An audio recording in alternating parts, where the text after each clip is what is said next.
చెన్నై నగరానికి చెందిన తెలుగు వెలుగు సంక్షేమ సంఘం అధ్యక్షులు అల్లింగం రాజశేఖర్ మరోసారి మానవత్వాన్ని చాటుకున్నారు.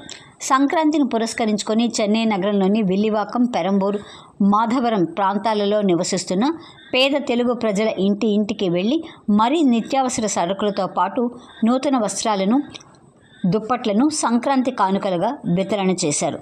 ప్రతి ఒక్కరూ ఆనందంతో సంక్రాంతి సంబరాలు జరుపుకోవాలని కాంక్షతో తెలుగు వెలుగు సంక్షేమ సంఘం తరఫున అల్లింగం రాజశేఖర్ పేదలకు ఈ పండుగ సాయం అందించారు.